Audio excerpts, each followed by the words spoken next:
Ang kwentong ito ay hango sa totoong buhay. Karanasan ito ni Bong. Taong 1980, Mongabong, Samar.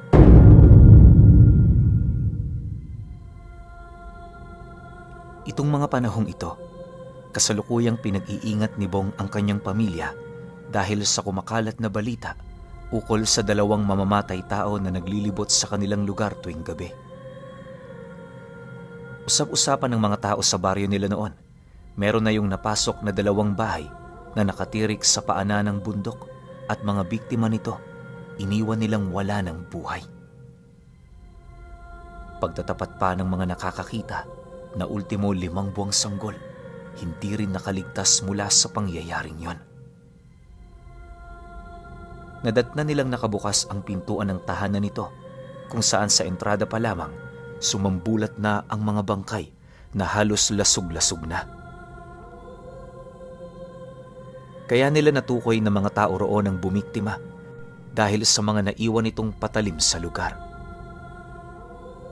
Inakala rin nilang may galit lang sa mga taong yon ang may gawa nito, subalit 2 araw lang ang lumipas, muli na naman nilang nabalitaan ang tungkol sa pagkamatay ng isang pamilyang malapit na sa baryo. Kagaya ng mga naunang biktima, wala ring nakaligtas sa mga ito. Bata man o matanda, halos hindi pinakitaan ng awa ng mga taong yon. Ang mas masakla pa sa lahat, pakiramdam ng mga saksi, parang hayop lang ang pinapatay ng mga ito. Magmula noong nangyari ang insidente, naging maingat na ang mga tao sa kanilang lugar. Bukod kasi sa natatakot ang mga ito, lubos rin silang nababahala para sa kani-kanilang mga kaligtasan.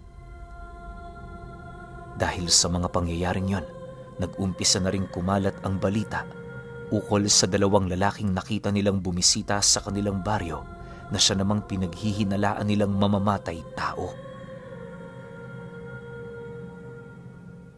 Isang gabi, habang naghuhugas ng plato itong si Bong, dumating ang kaibigan niya galing sa sentro. Paglapit nito sa kanilang tahanan, panay naman ang pagkatok nito habang hinahanap siya. Bong! Bong! Nandyan ka ba? Bong! Lumabas ka muna rito saglit! Paulit-ulit na wika ng kaibigan niya. Nang marinig naman ni Bong ang sinabi nito, wala naman siyang nagawa kundi iwan ang kanyang trabaho. Pagbukas niya ng pinto, doon tumambad sa kanya ang kaibigan niyang pawis na animoy wala yung humpay na tumakbo, makarating lamang sa kanyang bahay. Hindi rin kasi biro ang layo ng tahanan nito sa kanila, kaya para marating yon ng kaibigan niya sa lalong madaling panahon, kinakailangan nitong tumakbo o sumakay sa kabayo. Dahil sa sitwasyon nito, agad naman niya yung pinapasok para painumin ng tubig. Bakit parang tumakbo ka mula roon sa inyo papunta rito? Ano ba ang nangyari? Ba't ka nagmamadali? Bungad na tanong dito ni Bong habang pinagmamasdan niya yung umiinom ng tubig. Nang marinig naman ito ang kanyang sinabi, walang pagdadalawang isip naman itong inilahad sa kanya ang tungkol sa mga nakita nitong panauhing dayo sa kanilang baryo. Ayon dito, malakas ang kanyang kutob na ang mga taong yon ang may kagagawan sa mga nangyayaring patayan sa kanilang lugar. Dagdag pa niya na, bukod sa may daladala yung patalim, hindi rin niya maipagkakaila ang presensya ng mga itong purong masasama. Inilahad din ito sa kanya. Nakita niya ang mga taong yon na naglalakad patungo sa isang liblib na palayan sa kanilang lugar. Ang inaalala niya ay yung mga taong naninirahan doon. Nasisiguro kasi ng kaibigan niya, wala itong kaalam-alam ukol sa panganib na darating. Pagkarinig naman ni Bong ng kwento nito, hindi na siya nagdalawang isip na magdesisyong puntahan ng lugar na yon. Pagkakuha na niya ng kanyang bolo at gasera, dali-dali naman siyang lumabas kasama ang kaibigan niya. Bago nila nilisan ang kanilang tahanan, muli siya nitong tinanong kung sigurado ba siya sa kanilang gagawin. Ayon dito, mataas ang posibilidad na malagay sila sa panganib, lalo pa kung natunugan na ng mga taong yon ang gagawin nilang pagmanman sa lugar. Dagdag pa nito na, hanggat maaari, wag na wag silang makikialam ukol sa anumang bagay na kanilang masisilayan. Bong, may tiwala ako sa iyo ha. Huwag tayong magpadalos-dalos. Alalahanin mo, may pamilya ka. Tapos may pamilya rin ako. Nasa 7 katao ang grupong yon. Kahit balibalik ta rin mo ang sitwasyon, wala tayong laban. Paalala ng kaibigan niya. Pagkarinig naman ni Bong sa sinabi nito, tumangulang naman siya habang patuloy na pinag-iisipan ang mga bagay na gagawin nila. Pagkaraan pa ng ilang minuto, dali-dali naman nilang binagtas ang daan patungo sa liblib na palayang pinaghihinalaan ng kanyang kaibigan. Sa pagdating nila sa lugar, agad naman niyang pinatay ang dala nilang gasera upang hindi sila matunugan ng mga ito. Pumuesto rin sila sa gilid na parte ng mga bahay-bahay na naroon sa lugar upang magawa nilang makita ang mga taong nasa loob nito. Sa pagpapatuloy ng kanilang pagmamasid, napakatahimik. Wala silang ibang naririnig sa lugar kundi ang huni ng mga insekto, lalong-lalo na ang mga kuliglig. Makalipas pa ang 2 oras na kanilang pagtatago, bigla naman silang natigilan nang makarinig sila ng mga boses ng taong animoy umuungol sa loob nito.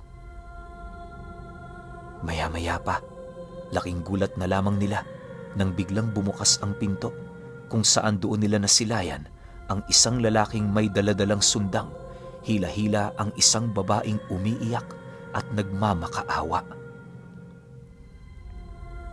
Pagluhod nito sa labas ng bahay, napapikit na lamang sila nang masipat nilang walang kaabog-abog itong hinataw ng sundang ng lalaki.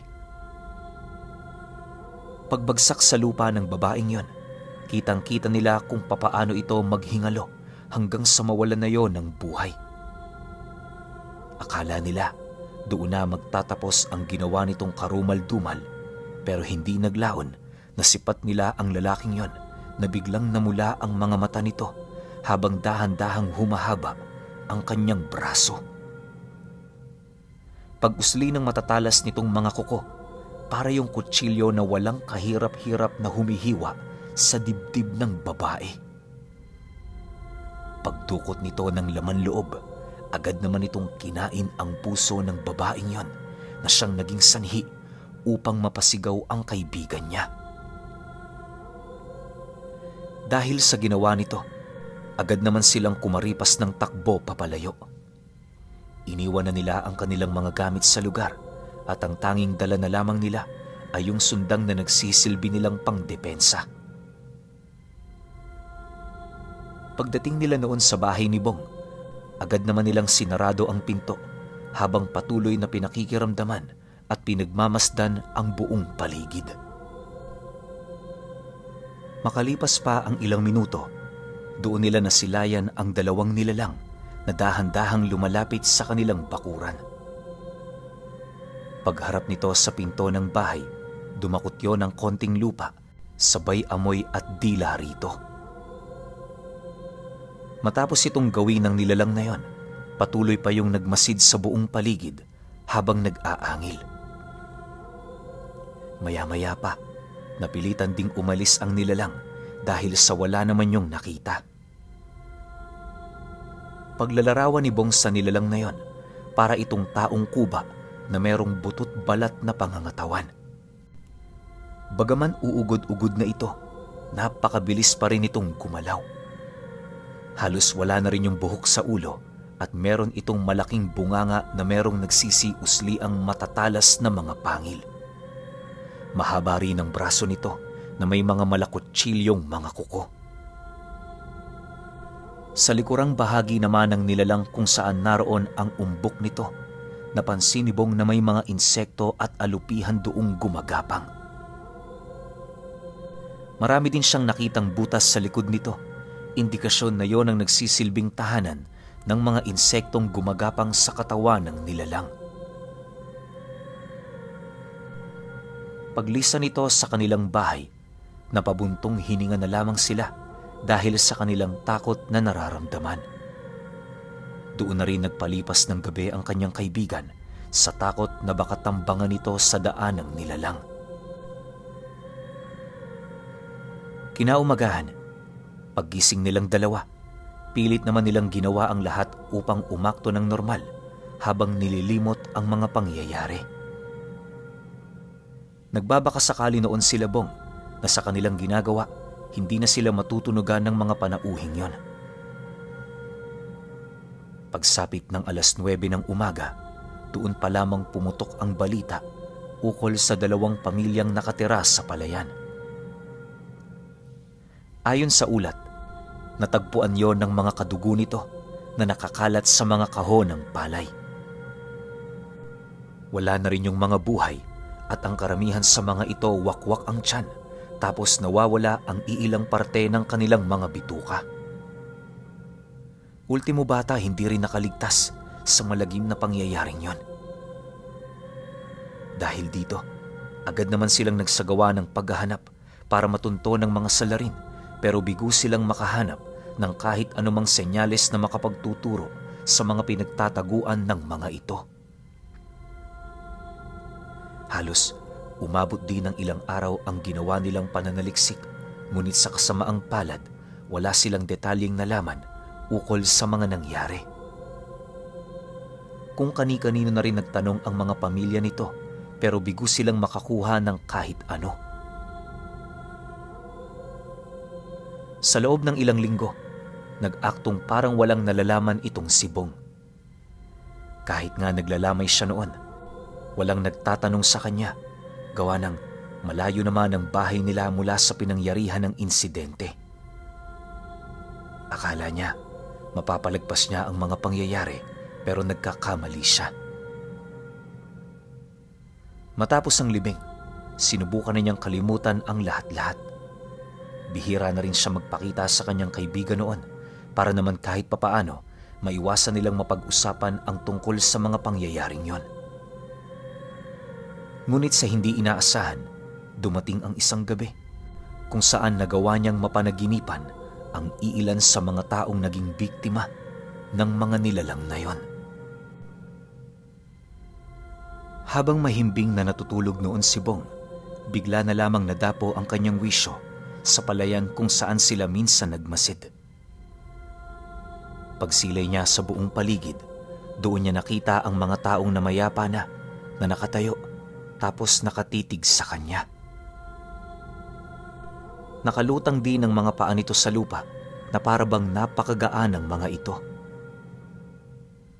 Makalipas pa ang ilang minuto, sabay-sabay nitong iniangat ang kanilang mga kamay habang patuloy na humihingi sa kanya ng hustisya. Ayon sa mga kaluluwang yon, isa na lamang ang kanilang pag-asa para makatawid sila sa kabilang buhay. Mariinding inilahad ng mga ito sa kanya na kung hindi niya yon tutulungan, hindi siya nito lulubayan hanggang sa pumayag na siya ukol sa nais nitong mangyari. Dagdag pa ng mga nilalang na yon, kasama dito ang kanyang pamilya. Kung patuloy siyang magmamatigas, inilalagay niya lamang sa mapanganib na sitwasyon ang kanilang mga buhay.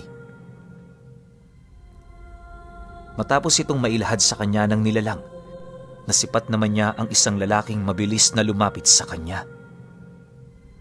Nang marating na nito ang kanyang kinaroroonan, doon niya nakita ang wakwak nitong dibdib at butas nitong leeg. Pagtitig sa kanya ng mapuputi nitong mga mata, dahan-dahan niyang naririnig ang mga bulong nito na nagsasabi ng,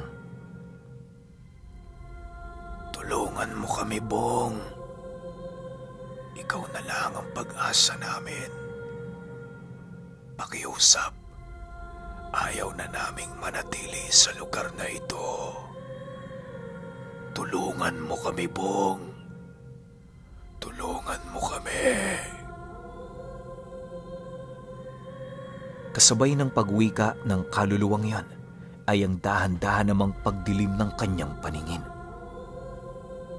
Makalipas pa ang ilang minuto, naramdaman na lamang niyang nanigas ang kanyang katawan at kasabay nito ang pagmulat ng kanyang mga mata. Hindi niya mawari pero pakiramdam niya noong gumising siya para siyang ilang araw nang nanatiling tulog at hindi humihinga. Inabot din siya ng kalahating oras bago niya tuluyang naramdaman ang lakas na dumadaloy sa kanyang katawan. Pagtayo niya mula sa higaan niya, dali-dali naman siyang tumungo sa kusina para uminom ng tubig. Napansin niya ring 3:00 pa lamang ng madaling araw at alam niya sa kanyang sarili na isa yung masamang pangitain. Naniniwala kasi noon si Bong na kapag nanaginip ka ng bandang 2:00 at 3:00, malaki ang tsansa na totoo ang iyong panaginip. Ang mas ikinakabahala niya pa ay noong maalala niya ang lahat ng mga nangyari sa panaginip niya. Dahil sa mga nangyari, hindi na niya sinubukan pang bumalik sa pagkakatulog. Para makaiwas sa antok, itinuon na lamang niya ang kanyang wisyo sa paggawa ng minatamis na maaaring ibenta ng mga anak niya.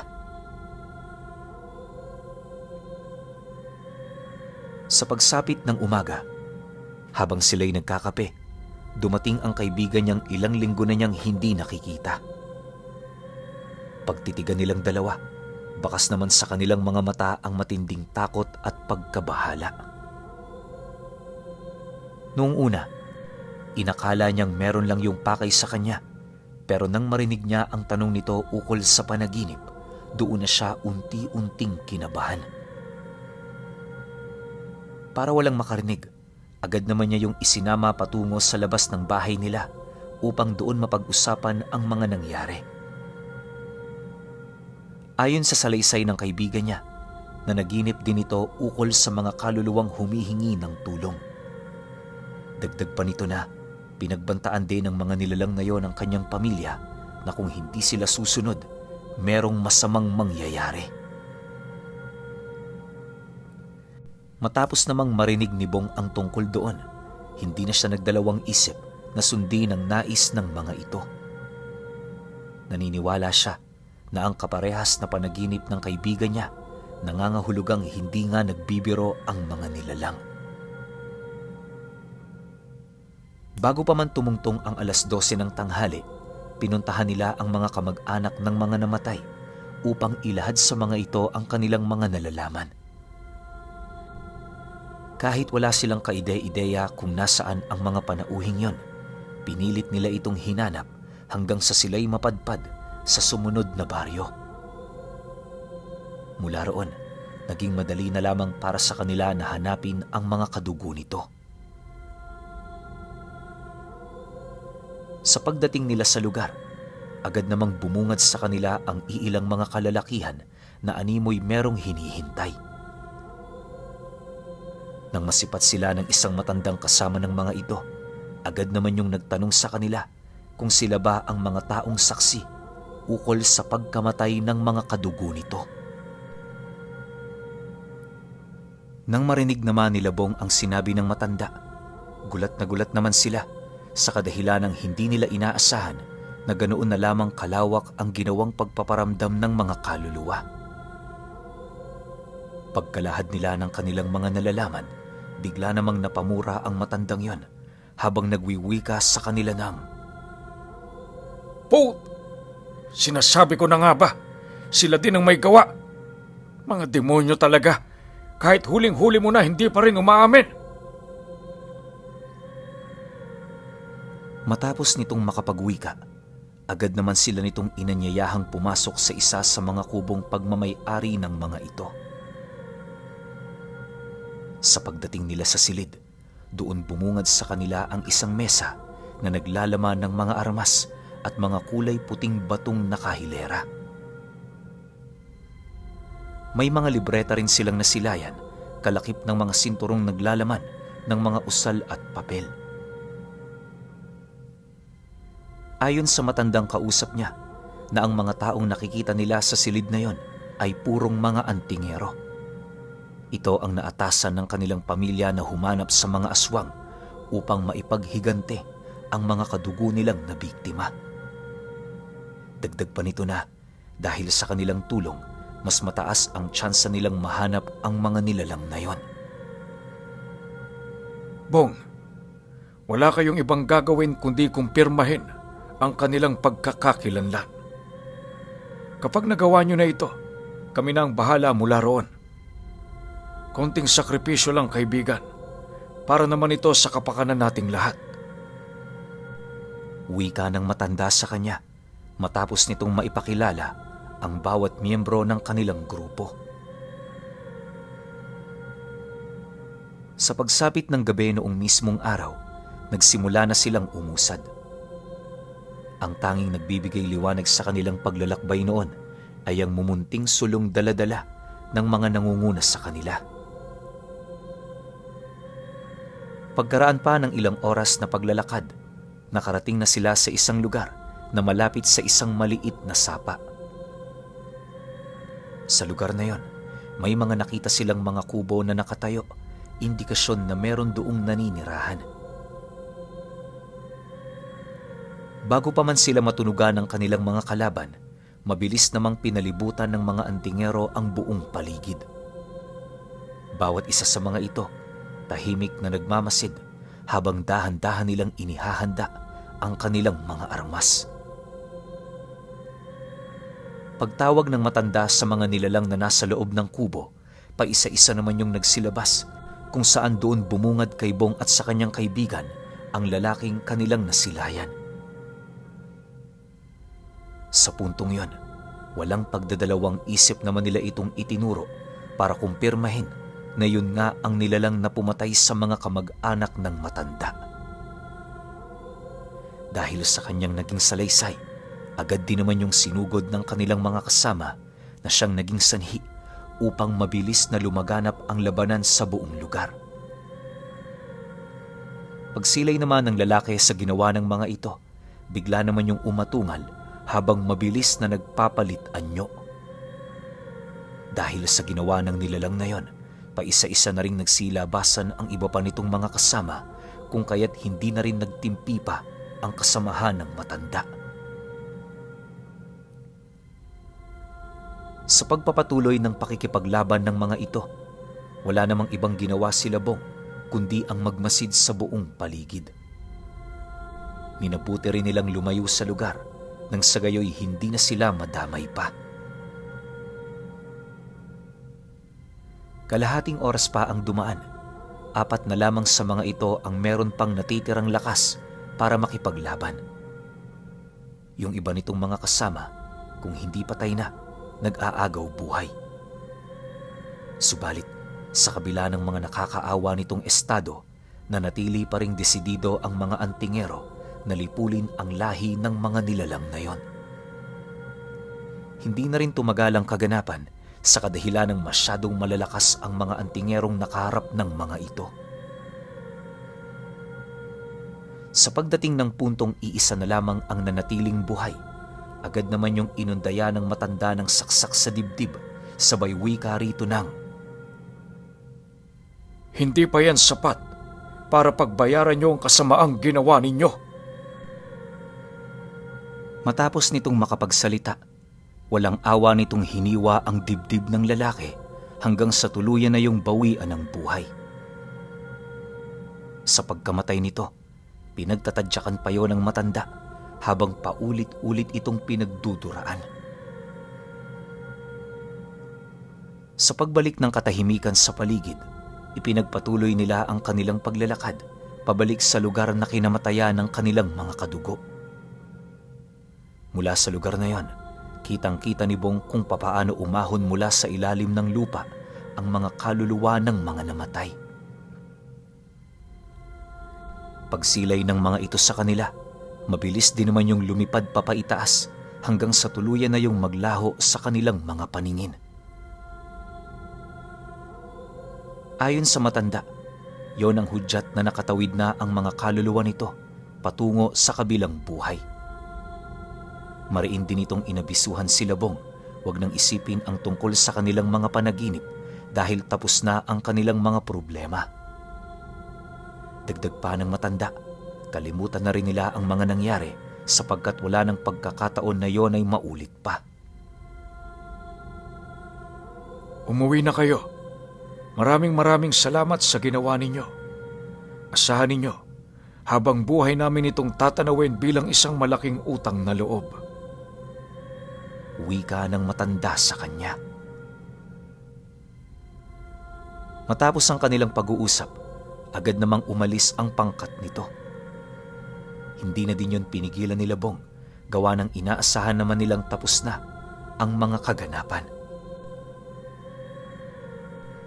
Sa paglipas ng mga araw, kahit papaano, unti-unti na ring bumalik sa normal ang mga nangyayari.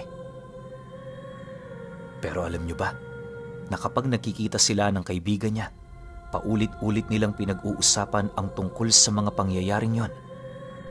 Lalong-lalo na yung nasaksihan nilang ginawa ng aswang na pagwakwak sa dibdib ng kanilang biktima.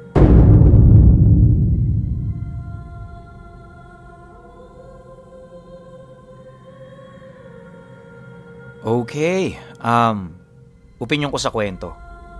Medyo nakakakaba yung sitwasyon ni Labong, no? Kasi parang ang nangyayari, no choice sila eh. I mean, yung nangyari, no choice sila. Kasi pinapakitaan sila sa panaginip. Alam nyo ba na yan ay isa sa mga, ano bang tawag rito? Konsensya. Konsensya yan. Kaya pansinin nyo, minsan di ba, kahit anong galing o kahit anong tindi ng pagtatago ng isang kriminal, natutuntun at natutuntun pa rin ng mga pulis. O hindi naman kaya yung mga naghahanap sa kanila. Bukod sa, kahit sabihin na natin, pagpalagay na natin na hindi sila sumusuko, meron niyang mga taong pinagkukwentuhan kung ano yung ginawa nila, yung mga karumal-dumal na krimen na ginawa nila. Tapos ending, yung pinagkwentuhan nila na yun yung magtuturo sa kanila. Bakit nila kinukwento? Kasi nga, dyan na ngayon papasok yung konsensya. Yung pinatay nilang tao, araw-araw silang bibisitahin nun sa panaginip nila. O kung hindi naman, kunyari yung saksi nga, na ayaw masangkot sa gulo pero araw-araw yung kukulitin ng kaluluwa nung tao na nakita nilang namatay o nasaksihan nilang pinatay. Yan yun eh. Kaya ako naniniwala talaga ako dyan sa konsensya. Diba kasi yung pamilya ng biktima naghahanap ng hustisya. Tapos ikaw may alam ka pero ayaw mong sabihin. Diba sobrang nakakagilty yun. Pero sa sarili mo naman kasi gusto mong protektahan yung sarili mo at yung pamilya mo eh. So parang ang hirap talagang mamili. So sugal yan eh. Pwedeng ang nangyari pag inamin mo yung alam mo, pwedeng yun, katulad nito, maganda yung nangyari, napatay nila yung salarin. Pero pwede rin naman na kapag nalaman ng salarin na tinuro mo sila, itumba ka. So 50-50. Nasa sa inyo na lang yan kung anong gagawin ninyo. Kung kaya ba ng konsensya nyong tiisin o medyo magsasakripisyo kayo para sa sarili ninyo para matulungan yung taong naghahanap ng hustisya. Diba? Yun yung nakita ko sa buong kwento na to. Pero ang angas ng samahan ng mga antingero rito parang dinaanan lang nila yung 7 lalaki ba yung sinasabi. Diba? Patay agad ubus yung mga aswang diba? Pero kayo pa rin. Kung may opinyon kayo sa kwentong ito, comment nyo lang sa baba. Yun lang. Hanggang sa susunod na kwento. Salamat.